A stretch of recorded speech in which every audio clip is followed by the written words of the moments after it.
Hello everyone, this is Pooja Singh and welcome back to our channel Portfolio 247। तो finally repo rates की reports आ गई हैं। RBI की जो एमपीसी मीटिंग बैठी थी इसमें एंड इसमें जो है 25 बीपीएस से रेट्स कट किए गए हैं। सो इन डिटेल्स इस वीडियो में हम समझते हैं कि इससे किसको ज़्यादा फायदा मिलेगा, कहाँ पर जो है हमें नुकसान देखने को मिलेगा। वहीं पर आज इसके बाद जो है कुछ सेक्टर्स में अच्छी परफॉर्मेंस देखने को मिली एंड वहीं पर कुछ कमी देखने को मिली, जैसे कि बैंकिंग सेक्टर डाउन दिखे, मेटल सेक्टर्स में तेजी देखने को मिली। सो इन डिटेल्स में समझते हैं कि किसको कितना फायदा मिलेगा एंड कहाँ पर जो है थोड़ा सतर्क रहने की जरूरत है सेक्टर वाइज। सो जो भी चैनल पर नए हैं, चैनल को सब्सक्राइब करते टाइम बेल आइकन को जरूर प्रेस कर लीजिए ताकि हर वीडियो की नोटिफिकेशंस आपको टाइम से मिलती रहे। सो रिसेंटली बजट की अनाउंसमेंट हुई थी निर्मला सीतारमण जी के द्वारा, जिसमें टैक्स रेट्स कम किए गए, 12 लाख तक टैक्स पेयर्स को जो है बेनिफिट मिला, रिलीफ मिला एंड इसके साथ ही जो टैक्स स्लैब्स थे उसमें भी काफी चेंजेस किए गए। पिछले बार के कंपैरिजन में इस बार का टैक्स स्लैब जो है मिडिल क्लास के लिए बेनिफिशियल ही रहा। सो ये तो चीजें अभी चल रही थी जिससे कि कंजप्शंस को बढ़ावा मिले, कंज्यूमर्स प्रोडक्ट्स को बढ़ाने के लिए, डिपोजल्स इनकम्स बढ़ाने के लिए, जिससे कि इकोनॉमिकल बूस्ट हो, यानी कि ज्यादा से ज्यादा स्पेंड करे अगर डिस्पोजल इनकम अगर मिडिल क्लास के हैंड में आता है तो इन सब के लिए तो कई सारे सेक्टर्स तो मैंने डिस्कस किए थे, वीडियो भी है उस पर देख सकते हैं। तो ये चीजें अभी बेनिफिशियल थी। तो रिसेंटली जो है आरबीआई की एमपीसी यानी कि जो मॉनेटरी पॉलिसी कमेटी होती है, ये हर 2 महीने में बैठती है, इतना आपको पता होगा। सो अगेन ये जो है आज 7 फरवरी को आरबीआई की मॉनेटरी पॉलिसी कमेटी मीटिंग बैठी थी।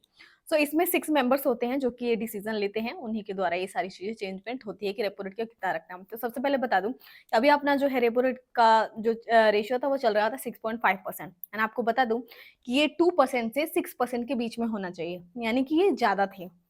यानी कि बैंकों से लोन लेने पर, यानी किसी भी तरीके के लोन लेने पर इंटरेस्ट ज्यादा पे करना पड़ता था क्योंकि ये हाई थे एंड 2 से 6% के बीच में होना चाहिए। एंड इसको ये जो आरबीआई के 6 मेंबर्स हैं, ये जो है इसको मैनेज करते हैं, वही कंट्रोल करते हैं, इन्हीं के पास सारा जो है होता है कंट्रोलिंग। आपको बता दूं कि 5 साल में पहली बार हुआ है कि ये 25 बीपीएस से कम किया गया है। 5 साल में पहली बार। ऐसा क्यों? क्योंकि देखिए कोविड के बाद जो है लगातार बहुत सारी चीजें चली थी, तो इन्फ्लेशन को चेंज करने के लिए एंड नॉर्मलाइज करने के लिए रेपो रेट्स में लगातार गिरावट की गई एंड ये 4% किया गया एंड 2020 से जो है 2022 तक ये लगातार 4% पर ही रखा गया, जिस वजह से सब कुछ नॉर्मल रहे। एंड आपको बता दूं कि उसके बाद से धीरे धीरे जो है इसको बढ़ाया जाने लगा, इंटरेस्ट रेट जो है रेपो रेट्स बढ़ाए जाने लगे एंड इसको 4% से 7 बार ये बढ़ाया गया एंड 6.5% किया गया एंड ये इसलिए किया गया ताकि इन्फ्लेशन कंट्रोल हो सके। आपको बता दूं कि अब आप सोचोगे क्या इन्फ्लेशन कंट्रोल हो गया है कि इसको कम किया गया है, क्योंकि 5 साल में ऐसा पहली बार हुआ है कि रेपो रेट्स घटाए गए हैं। इसके पहले कोविड से पहले ये सारी चीज, मतलब कोविड का जो था उस टाइम ये किया गया था।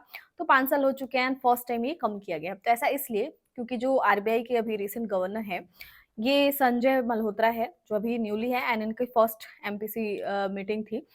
इसमें जो है इनका ऐसा मानना है कि जो इन्फ्लेशन है वो इस टाइम आई थिंक 4.8% है। तो कुछ खास तो कमी नहीं आई है, लेकिन स्लाइट सॉफ्टनेस आई है थोड़ी सी।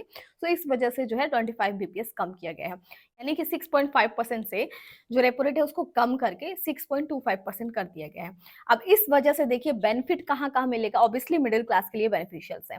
इससे तो देखिए एक तो बैंक को ऑब्वियसली बेनिफिट मिलेगा क्योंकि बैंकों के लोन्स ज्यादा डिमांड आएगी एंड इस वजह से बैंकों से लोन्स की अगर डिमांड्स आएगी तो रिटर्न्स के लिए भी अच्छा है, जिन्होंने लोन लिया है उनको भी जो है 0.25 यानी कि परसेंट से कम देना पड़ेगा। फॉर एग्जाम्पल कि अगर आपने ईएमआई ले रखी है, ठीक है, या फिर आपने पर्सनल लोन ले रखा है, तो उन सभी पर 0.25% का इंटरेस्ट आपको कम पे करना पड़ेगा। तो ये बेनिफिशियल है मिडिल क्लास के लिए, खास करके रिटेल्स के लिए, क्योंकि रिटेल लोन्स की ही डिमांड ज्यादा से ज्यादा बढ़ानी है एंड ऑब्वियसली ये रिटेल लोन्स ज्यादा भी है ऑब्वियसली बैंकों के ऊपर। तो इस वजह से रिटेल्स यानी मिडिल्स के लिए ज्यादा, मिडिल क्लास वालों के लिए ज्यादा बेनिफिशियली रहेगा। ये भी इसलिए किया गया ताकि इकोनॉमिकल ग्रोथ हो सके। इकोनॉमिकल ग्रोथ होगा तो ऑब्वियसली पूरा का पूरा हर चीज जो है अपने मार्केट से भी जुड़ा हुआ है, तो सारी चीजें बैलेंस हो सकेंगी एंड फाइनेंशियल 26 तक ये बेनिफिशियल देखा जाएगा एंड चीजों को बेहतर तरीके से किया जा रहा है प्लान करके, ताकि एक तो टैक्स रेट कम किया गया ताकि डिस्पोजल इनकम हो, साथ में रिटेल लोन्स बढ़ाने के लिए किया गया, यानी कि आप लोन्स लो एंड चीजों को खरीदो। अब खरीदने पे क्या क्या चीजें, देखिए सभी चीजें इसलिए की गई है कि आप खरीदो, आप स्पेंड करो उन पैसे को, जिससे कि इकोनॉमिकल बूस्टअप हो, बिजनेस बढ़े, सेक्टर वाइज जो है ग्रोथ हो। अब इसमें कहाँ कहाँ ये बेनिफिशियल रहेगा, जैसे कि कंज्यूमर ड्यूरेबल्स को बेनिफिट मिलेगा, ठीक है, वहां पर डिस्पोजल इनकम्स आएगा तो आप स्पेंड करोगे। ऑटोमोबाइल सेक्टर्स को इसका बेनिफिट मिलेगा, मेटल सेक्टर्स को इसका बेनिफिट मिलेगा, ठीक है। ये तो बता रहे हैं कि डिस्पोजल इनकम्स बढ़ेगी तो इनको को आप खरीदोगे, मिडिल क्लास वाले यहाँ स्पेंड करेंगे, कंजप्शन बढ़ेगा, तो उस हिसाब से बढ़ेगा ये इकोनॉमिकल अपना। लेकिन अगर मैं सेक्टर वाइज बात करूं कि किस किस सेक्टर को बेनिफिट इसका मिलेगा, तो चलिए उसके बारे में समझते हैं। सबसे ज्यादा देखा जा रहा है कि हाउसिंग फाइनेंस वाली जो कंपनीज है उनको ज्यादा बेनिफिट मिलेगा, जो फाइनेंस प्रोवाइड कर, सिंपल सी बात है कि जो लोन्स प्रोवाइड कराती हैं, फाइनेंस प्रोवाइड कराती हैं, उनको सबसे ज्यादा बेनिफिट मिलेगा। तो जो home loans and house loans provide कराती है ना, हाउस फाइनेंसिंग कंपनीज है, उनको ज्यादा बेनिफिट मिलेगा।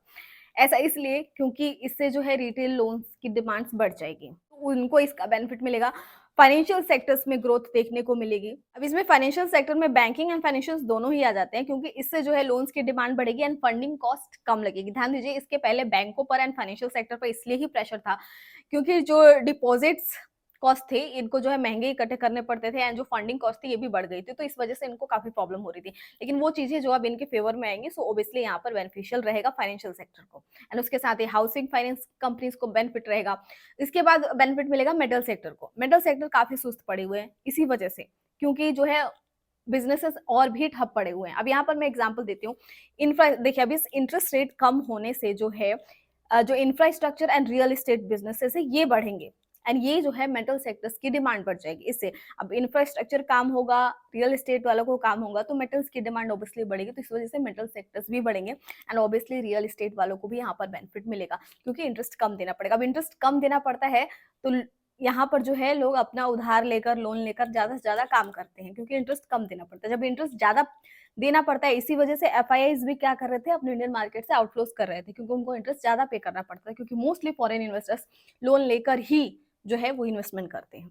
इसके बाद मोस्टली देखा जा रहा है कि बेनिफिशियल रहेगा एनबीएफसी कंपनीज को। एंड आपको बता दूं कि जो भी मैं डेटा दे रही हूँ सेक्टर वाइज या फिर किसी भी स्टॉक्स के बारे में, तो ये मॉर्गन स्टैनली एंड एचएसबीसी जो ग्लोबल ब्रोकरेज फर्म्स है, उनके डेटा, उनकी रिपोर्ट्स के अकॉर्डिंग ही मैं सारी चीजें बता रही हूँ। उन्होंने अपने रिपोर्ट में ये सारी चीजें बताई हैं सेक्टर एंड स्टॉक्स वाइज कि कहाँ कहाँ बेनिफिशियल रहेगा।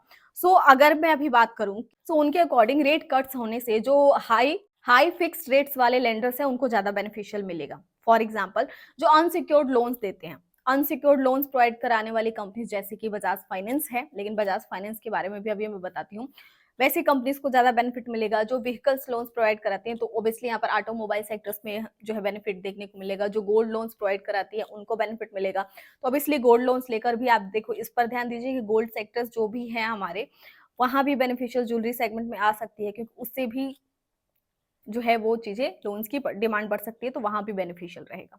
इसके बाद हाउसिंग फाइनेंस जो है सेक्टर्स को बेनिफिट मिलेगा। अब इसमें मैं कुछ कंपनीज के आपके नाम बताती हूँ according to the Morgan Stanley and HSBC report.